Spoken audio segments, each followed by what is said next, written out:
Congratulations to all the Cleveland fans around town. The Indians are in the World Series, first time since 1997. Yeah, that was just 4 years before the first Harry Potter book came out. And I noticed you're looking a little Harry Potter-ish this week on Ohio Sports Zone. You're funny. We got volleyball, football, and much more here on Ohio Sports Zone.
Welcome into Ohio Sports Zone. I'm Bobby Levine. Alongside me is Ethan Graham. As always, Ohio University took a very tough loss last Saturday, Eastern Michigan, 27-20. What went wrong? Yeah, the Bobcats fell to 4-3 and 2-1 in Mid-American Conference play. It was the first loss for Ohio against Eastern Michigan since 1999, and Eastern has won 3 in a row on the road for the first time since the 1967 season, so they're definitely doing some good things with their program. Brogan Roback was named the MAC West Player of the Week, quarterbacking for the Eagles. Career high, 347 yards and 3 touchdowns. He was only sacked once. That offensive line did a great job in protecting him, and like they said last week on the show, it was going to come down to a battle between the offensive line and the defensive line, and the offensive line for the Eagles certainly dominated. Ohio came in leading the NCAA in sacks, and they were dominated, like I said. The linebackers, corners, safeties struggled, all those who drop into coverage. Obviously, when you have a quarterback throw 347 yards against you and a career high, certainly a tough day. And is there a quarterback controversy now for the Bobcats? Greg Windham, 6 drives, 0 points. Quentin Maxwell, 5 drives, 20 points. So it'll be interesting to see who Solich plays moving forward. Absolutely. Final stats on that game. Greg Windham finished 9 for 17 for 103 passing yards. QBR was 16.7. He had 7 rushes for -2 yards and a fumble loss. That was a huge point of the game where Ohio lost. Other than that, the stats look pretty evenly matched. 2-1 in the turnover ratio in favor of Eastern Michigan. Definitely hurts the Bobcats in the final. On the positive side, though, as you said, Quentin Maxwell came in 17 of 26. He had 188 passing yards, 1 touchdown, 1 interception. His QBR, though, was 65.5. Dorian Brown had 14 carries for 94 yards and 1 touchdown. And again, Sebastian Smith absolutely balled out once again. 8 receptions for 123 receiving yards. On the other side, Sergio Bailey II, the receiver for the Eastern Michigan team, had 8 receptions for 143 yards. Absolutely tore up our secondary. What's wrong with our secondary right now? Yeah, they're certainly struggling mightily, especially this week. They really had some problems out there. And it was the defensive line. The defensive line couldn't get in the backfield. Maybe they weren't used to having that many chances. Like I said, Ohio came into the game leading the NCAA in sacks. And the secondary got exposed. They certainly did. And you always look at Ohio. Coach Solich has said in press conferences that if one side of the ball doesn't perform, the other side picks it up. And the special teams usually does that if neither side of the ball struggles. If either side of the ball struggles. Special teams need to be better. Michael Farkas had a tough week, only 35.2 yards per punt. It was very uncharacteristic of him, and Coach Solich talked about that this week in his press conference, saying that this was the first game that Farkas played that he really didn't punt to the best of his abilities. Yeah, we're looking forward to this week. On the positive side, Ohio plays in the East Conference of the MAC. The East is a lot more, I guess you could say, not as athletic this year, not as competitive as the West. The West is dominant. Sure. Eastern Michigan is in the West. They absolutely dominate us on the turnover battle. This week we are playing Kent State. You need to win the East games to hopefully get the first place and move into that MAC championship game. And right now it's looking like Western Michigan coming from the West. Kent State is 2-5 and 1-2 in the MAC. OU this year is 30.6 points per game compared to the 23.3 points allowed. Kent State has given up 23 and scores 23 and given up 28. So that's a negative for them. OU's offense has to come out and step up big time. Quarterback-wise, who do you think's going to start? Yeah, I heard it's going to be a game-time decision this week, but I think Coach Solich will ride the hot hand and go with Quentin Maxwell. He's looked absolutely incredibly composed for a freshman. He's coming in there, he's doing all the right things, looks very calm, doesn't look overwhelmed at all. I think they'll roll with him. And I think another thing for the game this week, Saturday against Kent State, they really have to get in the backfield. They have to win the battle in the trenches, get in the backfield, get sacks. And they need to stop running back Nick Hawley, who's listed on their website as a quarterback and wide receiver, but he does lead them in rushing and passing as well. He's the third quarterback they've played this year. So if they stop him, Kent's not going to have much going on offense. One final quote before we go to a break. Talked to Sebastian Smith today. He seemed very excited for this week. He said last week was a very tough loss, but as long as the offense gets going early, they should be fine. It's going to be tough, though, moving forward. The last week of the regular season against Akron, it looks like a collision course set. Who do you have in that game? Yeah, it's certainly a far way off, but those teams match up pretty evenly. Akron has a very high, potent offense. I like Ohio to win. That's awesome. We're going to take a quick commercial break. When we come back, we got the rest of college football here on Ohio Sports Zone. So, I'm kind of new here, but I've noticed a trend. My human does this funny thing where she goes around and gets all my toys, and then she hides them in that basket by the door. But it's always the same basket, and it's always in the same place. And then she acts so surprised when I find them, but, she's putting them in the same basket. Again. It's like, hello, that's where you put it last time. You were the worst at hide and go seek.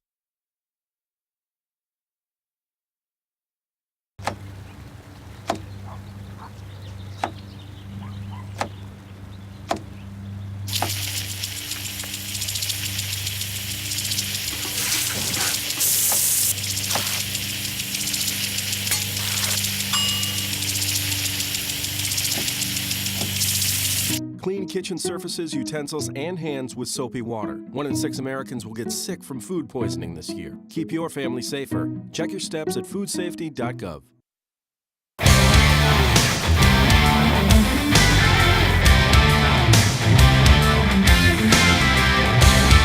Welcome back to Ohio Sports Zone. I'm Bobby Levine. Alongside me is Ethan Graham, as always. And Ohio University's loss to Eastern Michigan was not the only MAC game, not the only college football game around the nation last week. What else happened in the MAC? Yeah, it was a big week for MAC football, as always. Western Michigan, 41, Akron, 0. Western Michigan continues to look like the far and away the best team in the MAC. They amassed 585 yards on total offense and 31 first downs. Zach Terrell, 21 for 31, 207 yards, 2 touchdowns through the air, 2 touchdowns with his legs running into the end zone. Javarian Franklin, 33 carries, 281 yards, an absolutely insane performance out of Javarian with a touchdown, 8.5 yards a carry. MAC West co-offensive player of the week.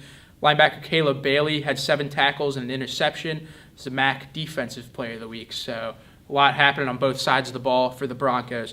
Coach Fleck was very pleased with his team's performance, saying they played possessed, they executed the game plan perfectly, and you don't really hear a coach talking to the strengths of his team in that sort of capacity in any point of the season, so it's certainly going to be tough to knock off the Broncos moving forward. Another game in the MAC, Toledo moved to 5-1 and 2-0 in Mid-American Conference play, beating Bowling Green 42-35. The Rockets continue to struggle on defense, Bobby, as we saw that against BYU on the national level and more so here in the MAC. If you liked insane quarterback play, this was your game. Logan Woodside for the Rockets, 23 of 33, 322 yards, 4 touchdowns and an interception. Bowling Green's James Morgan, 338 yards, 5 touchdowns and an interception for him.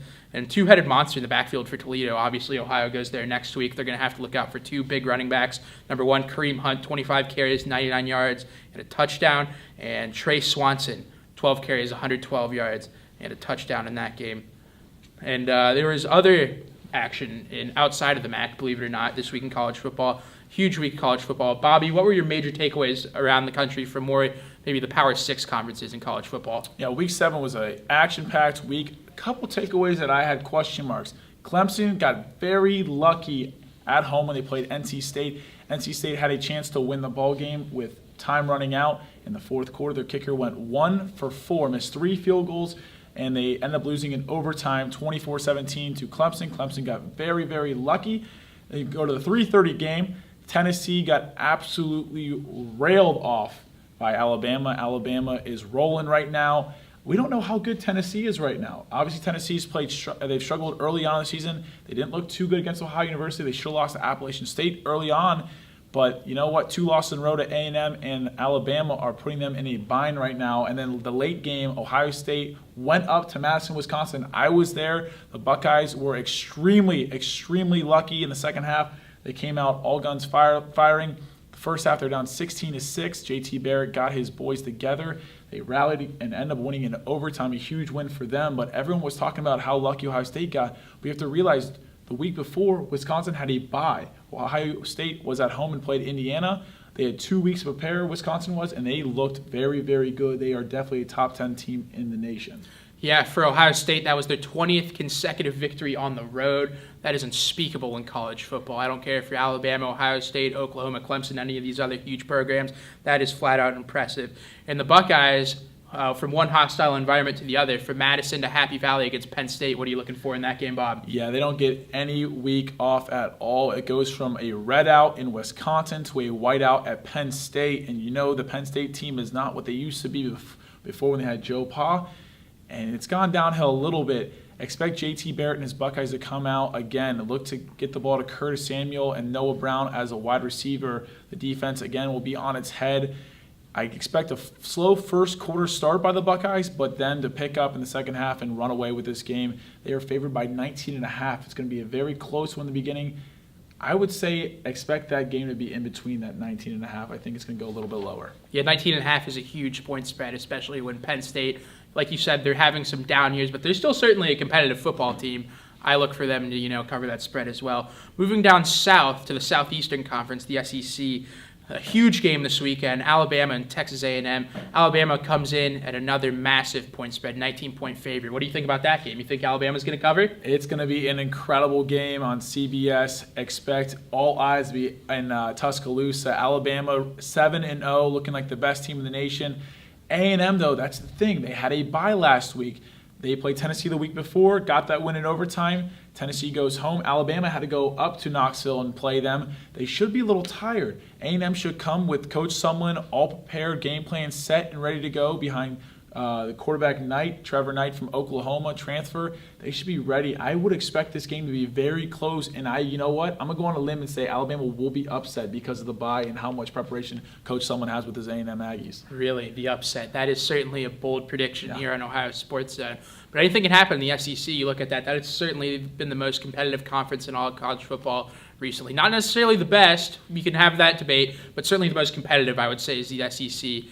It's going to be very interesting going forward in that conference. Absolutely. I could see the loser of that game possibly having a chance to get back in that Final Four later on in the year, as 2 teams from a conference could possibly get in because the Big 12 is very weak and the Pac-12 is also very weak.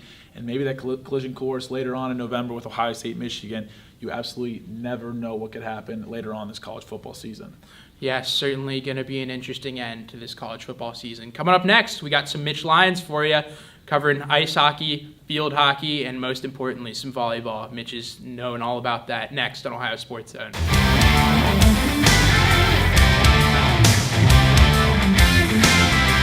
So, I'm kind of new here, but I've noticed a trend. My human does this funny thing where she goes around and gets all my toys, and then she hides them in that basket by the door. But it's always the same basket, and it's always in the same place. And then she acts so surprised when I find them, but, she's putting them in the same basket. Again. It's like, hello, that's where you put it last time. You were the worst at hide and go seek. So, I'm kind of new here, but I've noticed a trend. My human does this funny thing where she goes around and gets all my toys, and then she hides them in that basket by the door. But it's always the same basket, and it's always in the same place. And then she acts so surprised when I find them, but, she's putting them in the same basket. Again. It's like, hello, that's where you put it last time. You were the worst at hide and go seek.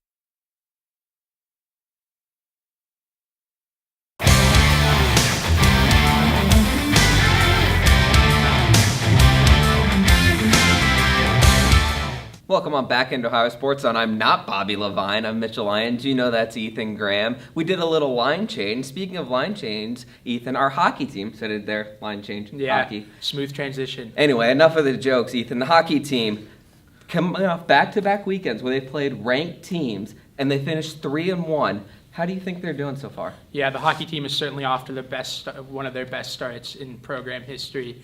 Coach Hogan has been coaching those guys up really well. They look very, very tough to beat, and they could be a potential threat moving forward in the ACHA championship, as that is only just up the road in 33 in Columbus. So not a whole lot of travel for them there. Obviously, that's looking very far ahead in the season. So they did travel to Pittsburgh, played the Robert Morris University. A 6-4 win on Friday for the Cats. They outshot them 43-13. Unbelievable shot on the shot clock there. Got down by 2, but were able to come back within the first period. That says something about the resilience of your hockey team. Even if you start slow, it doesn't take you multiple periods to come back. Just 2 in the first period. Jake Houston and Grant Hazel got goals in that period to bring them back in the game. And Grant Hazel's really been a player that has impressed me early for the Bobcats, Mitch. He looks very composed. He has great size. He's usually the biggest player out there on the ice for either team. He's about 6'3". He moves the puck well. He has a good head on his shoulders. He's a good two-way defenseman. And he's just doing a lot of things well for the Bobcats early in the season. Pat Spellacy and Austin Heekins added 3 points, in the game for Ohio. And Jimmy Thomas, the freshman goalie who started his career with 100 straight minutes of shutout hockey, finally looked humid, just stopping 9 of 13 shots. And you kind of expect that out of a freshman. You don't expect him to look as good as he did earlier in the season. Obviously, we're all human, especially if you're playing goalie in any level of hockey. Moving on to the Saturday game, they did tie 4-4, but Robert Morris was able to win in the shootout, getting that extra point in their league. It's a crazy game for Ohio. They had leads of 3-1 and 2-0. And they came back to score to force overtime with just a minute left. They were down 4-3, and Patrick Spellacy spotted one from Gianni Evangelesti. And Gianni Evangelesti is another guy who's looked very, very good for the Bobcats early in this season. He's also one of the younger guys. Had a hat trick with an assist last weekend against Colorado, or 2 weekends ago, rather. And he just looks like he's really poised and composed and ready to have 4 great years of hockey here at Ohio University. Yeah, you mentioned they gave the freshmen some minutes on the road there. That's really nice. But you got to mention this hockey team. Even though they lost that game in a shootout, they still scored 4 goals, which is impressive. And now in 8 games this year, they have 51 goals. You mentioned a lot of shots, and they just throw the puck near the net. Eventually, something good will happen. 51 goals is extremely impressive. And pretty much everyone on their roster has played at least 3 games, and everyone except for one player has a point. This is a team that is extremely deep.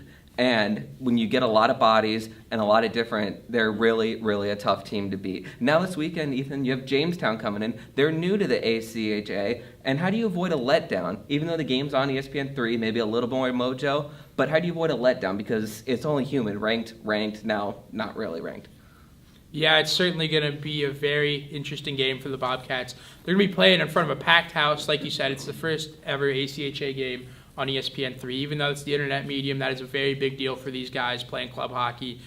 They'll be amped up. But at the same time, Jamestown will be ready to go too. It's not like they're not going to know that this is a big game atmosphere for the ACHA.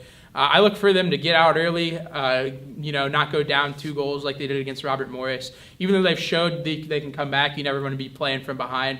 And I really look for their goaltending play to be a lot better this week. Obviously, you saw them allow 4 goals last week in the second game and 3 in the first game. I really look for them to, come back on the goaltending end of the ice. They've pitched 4 shutouts this year, and that's using 3 different goalies, so you got to like that. But there's something about hockey in Ohio University, because not only is our ice hockey team good, our field hockey team is playing on fire right now. They've won 4 of their last 6 games. Now they have Kent State on Friday, and that's a huge game. Kent State's 5-0 in Mid-American Conference play. The top 4 make it to the MAC tournament to compete and make the NCAA tournament. Ohio's 3rd right now with a 2-game lead and 2 Mid-American Conference games to play. You figure you win one of those 2, you're in. The Kent State and then arch rival Miami, those are 2 of the very good teams, and they have Michigan State sandwiched in between. Talk about the field hockey team a little bit. Yeah, the field hockey team, they started out 3-0 in the MAC. For the first time since 2011, Kendall Ballard had 2 goals against Ball State. That was a big game for them. Alex Pennington had 3 huge saves for Ohio in 6 minutes last Thursday. And Ball State controlled the play in the second half, but Ohio was able to show some perseverance and win the game despite not playing their best hockey in the second half. Neil McMillan had a really good quote about this game. He used to tell them like it is. Said, sometimes you play games you can't figure out how you won. Today was just one of those games. We were outplayed, especially in the second half. Ball State did a good job of containing us in our 25.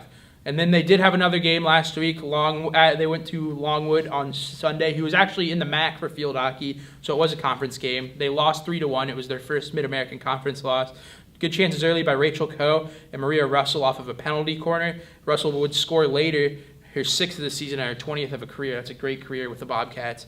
And they're outshot. It was a tough game for the Bobcats, who fell to 6-8 and 3-1 in the Mid-American Conference. And they have Senior Day coming up this week against Kent State. Amelia Milton, Christian Buchanan, Hannah Klingsbury, Vicky Nace, and Lena Trucco all are going to be playing their last game in front of the Athens fans. Try and get them a win. Ohio's given up a goal in each of their last 3 games. Coming up next, we got volleyball and a cool interview. Stay tuned.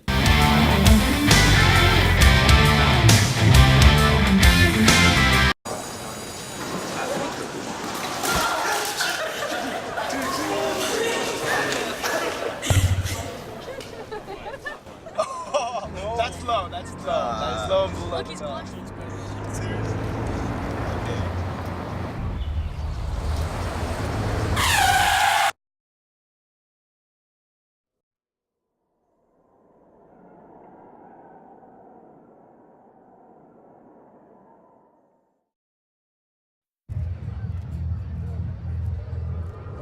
Looking for these? You drive Buzzed. It could be one very expensive ride. First, you gotta make bail. Then pay me to get your car back. Your insurance premiums will go through the roof. And my legal fees just keep adding up. All told, it could end up costing you $10,000. Nothing kills a buzz like getting pulled over for buzz driving, because buzz driving is drunk driving. Toucan Sam. What's it take to get some hunky construction equipment up in here, huh? I hope you're joking. I think we need to follow the advice of Jesus and get down, girl. Go ahead, get down. Please state your name and the role you're auditioning for. Hi, my name is Christopher Walken. What if it is Loch Ness Monster? I mean, I got some shopping to do at Whole Foods, but I'll join in. But to my captain. I'm right then. I knew I was right.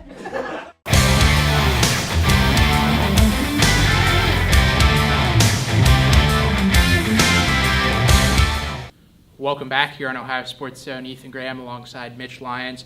Transitioning to volleyball now, a big weekend for the Bobcats last weekend as Mallory Salas had a great series of games.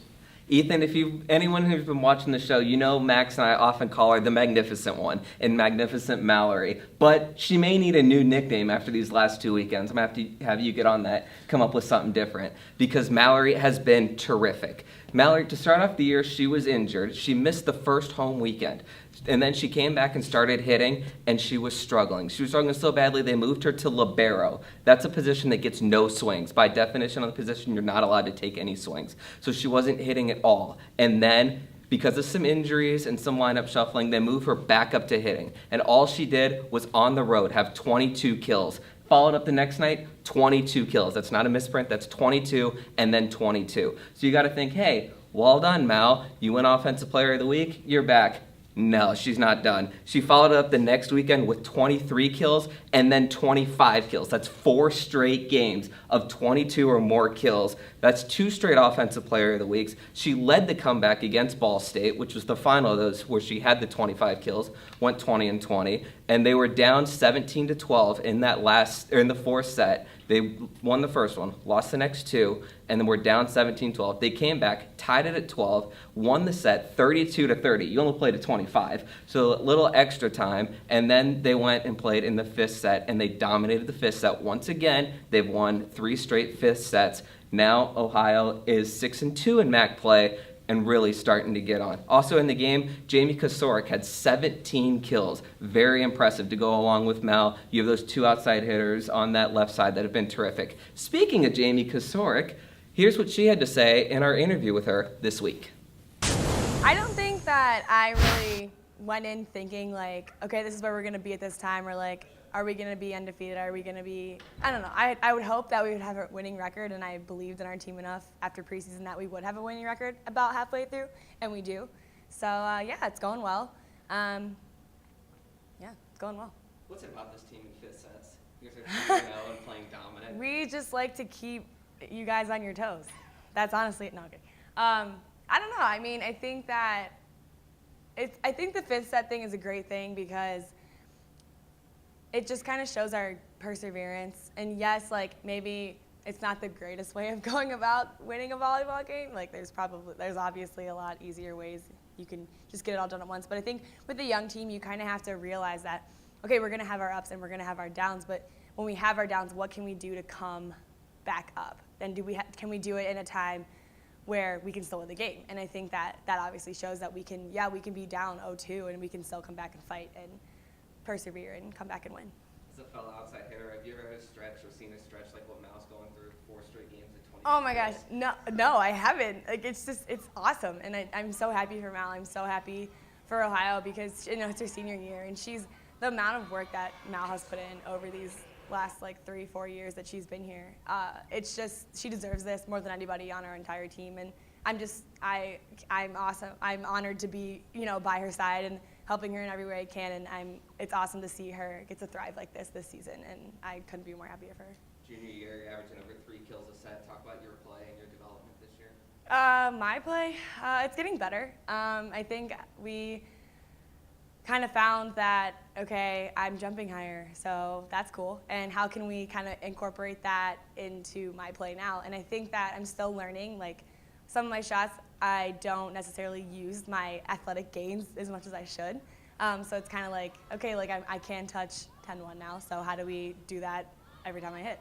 So yeah, I'm just growing as a person, player, leader on the court, trying to help my team as much as I can, working with Stephanie a lot, the setters. Yeah, just continuing to grow every day in practice. You guys have Northern Illinois this week here at home. Are you going to use that as kind of a measuring stick to see how well you fare against one of the best teams? Obviously trying to win. Yes, obviously trying to win. I don't know if I would say a fair against. I think it'll be a great test for us because we played Miami, who's the other top team in the conference right now, and lost 0-3, and didn't really stick to our game plan, kind of lost ourselves a little bit. So I think this is it, and now it's however many weeks later, another great opponent in front of us. How can we match up with them this time? And our team's pumped. Like I can't wait to play NIU. NIU is a great match. Actually, it's never been a great match. Like one team has always like just completely rolled the other team. It's never been like a great match between NIU and Ohio. So hopefully that changes. I mean, if we roll them, I won't be mad. But I'm kidding. But I'm looking forward to a great match, and yeah, I can't wait. You guys seem to kind of finally found the lineup and juggling players back and forth pretty much. Yes. What's that going to be like? Do you think it's kind of all coming together? What do you mean our set lineup? Like Erica Libero. Okay, so because we are still kind of we're still kind of juggling with Sarah being out with mono, so we still kind of are fidgeting with the M2 position. But other than that, yes, everyone else, a lot of the main positions are becoming, they're good. Yeah, it's good. It's finally nice to kind of have one known lineup, so you can kind of prepare with that and practice that lineup, and just kind of get comfortable playing next to those girls on the court. So it's really nice. Much easier to make have a player like Allie, who's now 2.5 kills. Allie, yeah, no, oh my gosh, I think the greatest teams that we play are the toughest to beat are the teams that are balanced and the teams that have 4 or more hitters that at any time in the match can go off. And I think that we're getting back to that now, is having Mal going off on a crazy tangent, like her and her 25 kills, and we have Katie going in the middle, and we have Allie on the right, and me on the other outside. So I think that it's just awesome because no matter if one person's struggling, the 3 other girls and other hitters can pick it up. So I think just working towards that balance is just going to be key for us because, like I said, if you have 4 hitters that you can't stop, you stop one of them, all the other 3 are going to go off. So. Thank you. You're welcome. Interesting comments there from Jamie Kosorik. Now moving forward this weekend, Mitch, the Bobcats have Northern Illinois and Western Michigan. What are you looking for this weekend? Not to overlook Western Michigan on Saturday, but the first game is Northern Illinois on Friday here at the Convocation Center, and that is a huge game. Northern Illinois has been the class of the MAC. In fact, they won the regular season title last year. That's often overlooked. So they won the regular season title. They host the MAC tournament this year. So the MAC tournament will be in DeKalb, Illinois. Now, for Ohio, they have Northern Illinois coming into town, and Northern Illinois is 8-0 in MAC play, one of 2 undefeated teams, the other one being our arch rival, Miami Redhawks. So now Northern Illinois is undefeated. They come in here. Ohio, you've got to think they want to take this game, not only so they can stay within striking distance of the Miami Redhawks, but to end their undefeated season. Ohio's the last team to go undefeated in MAC play. They don't want to see that happen again. They have a big showdown. You heard Kosorik's thoughts on the games. They want this to happen. And for Ohio, they have to stop Mary Grace Kelly. She's top 10 in the MAC in kills per set at over 3. So she's been terrific. That's who Ohio needs to stop. But you have to like their chances because they only have one player with over 3 kills per set. Ohio has 2, Kosorik and Mallory Salas. They're 4th and 5th in the MAC in kills per set. Yeah, moving forward to the other side of the ball, defensively, what are you looking for there? Last year, Ohio was one of the best defensive teams in the Mid-American Conference, and they traded that defense for offense this year, but you still need a really good defense. And they've been kind of struggling, or they've been messing around with the lineup a little bit, and now they think they've found one, and they put Erica Walker at libero. She has been terrific, Ethan. 6 straight games of 10 kills or more, and 2 of her last 3, she's went for 22 digs or more. So she's been great. You have that libero position settled. What that does is it allows Brooke Coleman to move where she's more comfortable, and that's on the right side, next to Erica, and not playing that middle and that wide variety. And she has been terrific well. She's top 10 in the MAC also in digs per set. You look at that defense, and that's been great. Their digs are starting to come, but it's also nice to have a middle like Katie Nelson. She's been terrific. She's been coming along, double-digit kills, and she's had double-digit kills in 3 of her last 4, and here is her interview. Transitioning into this year, it's just, I know I have a big role to fill from Karin, leaving. So, I don't know, I wouldn't say there's a pressure there at all to be like her because we're all, you be yourself, you do you. But it's nice because I get to be the role model that Karin was for me for Natalie and Sarah and those other younger girls. You guys are 6-2 now, halfway through. How do you assess where the team is and headed into the second? We're building. We took actually a couple days off last week, not to be good for this previous weekend. We did it to be good for the next 3 weekends leading up. It's a big physical break for us because we jump every single day. So it's good to take a break once in a while for our legs and our knees and stuff. You and Stephanie have had a nice connection on those back twos or slides. Talk about that connection and her growth as well, and just you two together. I think that's just about confidence within each other. I'm confident that she's going to give me the ball in crucial situations, and I think that she's confident that I'm going to put it away when she gives it to me.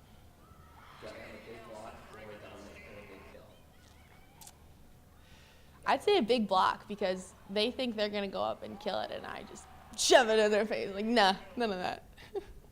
You guys have Northern Illinois this week. How important is that game because they're one of the top teams consistently? Yeah, they're undefeated this season, so it should be interesting. We're very excited because it's always a good game with NIU. They're very balanced, so it should be a tough game for us, but if we do our scouting properly, we should be fine. How much easier does it make your life in the middle of a hitter like Mel that's 22 kills and 4 straight? It's great. I know that I'm doing my job pulling the block for her, getting a single block out there, and she does her job by putting it away. So when I'm in the air faking it I'm certain that she's going to put it away. It's a good interview by Katie there. She certainly has some insightful things to say about the volleyball program. That's about all the time we have this week, folks, on Ohio Sports Zone. Ethan Graham for Mitch Lyons. We'll see you later.